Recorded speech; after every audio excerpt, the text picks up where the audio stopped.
Ça fait changement comme nouvelle ce soir. Souvenez-vous, quand Patrick Roy avait quitté les Remparts, c'était tout un événement. C'était aussi à la une de notre bulletin de nouvelles. Son retour l'est tout autant. Le célèbre 33 revient donc au Bercail. Michael, il y a plusieurs sources qui nous le confirment, mais l'annonce officielle, parce qu'elle n'est pas encore officielle, ça devrait être demain. 11 heures demain, les Remparts de Québec ont convié donc les médias à un point de presse en compagnie du président de l'équipe Jacques Tanguay, également du président de Québecor Sport et Divertissement Martin Tremblay. Il n'y a pas d'autre nom sur l'invitation, mais selon plusieurs informations, écoutez, on m'a confirmé que Patrick Roy allait bel et bien être du point de presse. Et ce qui est important de mentionner, c'est une question donc qui était dans l'air au cours des dernières heures.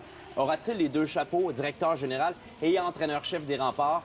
La réponse, c'est oui. Alors, c'était le secret le moins bien gardé en ville depuis 10-11 heures ce matin. C'est un deuxième séjour pour Patrick Roy à la barre des Remparts de Québec. Et vous parliez du moment où il avait quitté les Remparts, le 23 mai 2015, alors qu'il annonçait qu'il passait dans la Ligue nationale de hockey. Alors, presque 5 ans, jour pour jour.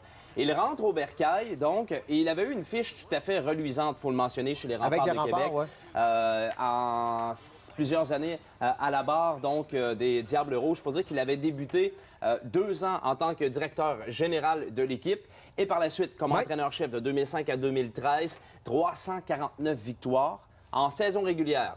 Il faut mentionner qu'à sa première saison, il avait gagné également la Coupe Memorial à Moncton. Et par la suite, il a fait le saut, bien sûr, dans la Ligue nationale de hockey entre 2013 et 2016 en tant qu'entraîneur. 130 victoires en 246 matchs.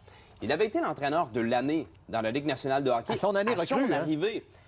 Et l'Avalanche du Colorado avait raté les séries éliminatoires les 2 années suivantes. Et par la suite, il avait, à quelques semaines du début de la saison, décidé de quitter son poste carrément. Depuis, on disait qu'il était en Floride, qu'il jouait au golf, donc prenait du temps pour lui. Le hockey lui manquait certainement. Est-ce qu'il veut effectuer un retour dans la Ligue nationale de hockey?